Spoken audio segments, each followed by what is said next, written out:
Die wyn is 'n spotter en sterk drank 'n lawaaimaker, en elke een wat daardeur bedwelmd raak, is nie wys nie.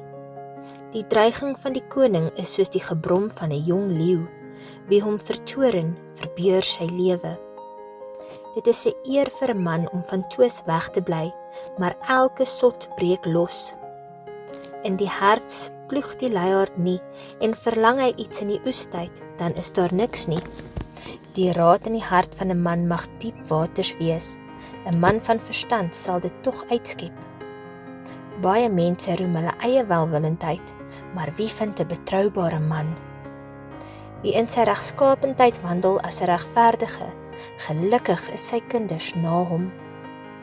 'n Koning wat op die regterstoel sit, wan met sy oë alles uit wat sleg is. Wie kan sê, ek het my hart suiwer gehou, ek is rein van my sonde? 2 soorte gewig, 2 soorte maat, hulle albei is vir die Here 'n gruwel.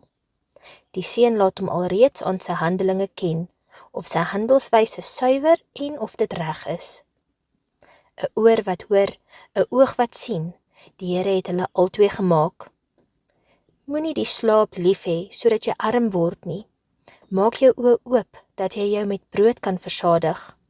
Sleg, sleg, sê die koper, maar as hy wegloop, beroem hy hom. Daar is goud en 'n menigte korale, maar 'n kosbare sieraad is die lippe van kennis. Neem sy kleed weg, want hy het vir 'n ander borg gestaan, en neem hom as pand vir die vreemdes. Soet is vir 'n mens die brood van bedrog, maar daarna word sy mond vol grys klippertjies. Planne kom deur beraadslaging tot stand, voer dan oorlog met goeie oorleg. Wie met kwaadsprekery omgaan, maak 'n geheim openbaar.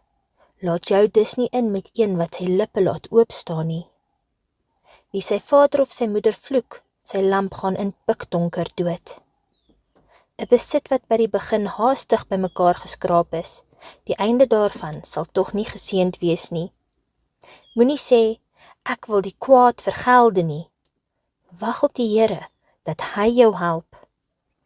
2 soorte gewig is vir die Here 'n gruwel, en 'n valse weegskaal is nie goed nie. Die voetstappe van 'n man hang van die Here af. Hoe sou 'n mens dan sy weg verstaan? Dit is vir die mens 'n stryk dat hy onbedagsaam sê, heilig, om dan eers na die geloftes te oorweeg. 'n Wyse koning wan die goddelose uit en laat die dorswiel oor hulle draai. Die gees van die mens is 'n lamp van die Here, dit deursoek al die kamers van die binneste. Liefde en trou behoed die koning, en deur liefde stit hy sy troon. Die sieraad van die jong manne is hulle krag, en die versiersel van grysaards is grys hare. Bloedige wonde suiwer die kwaad uit, en sla die kamers van die binneste.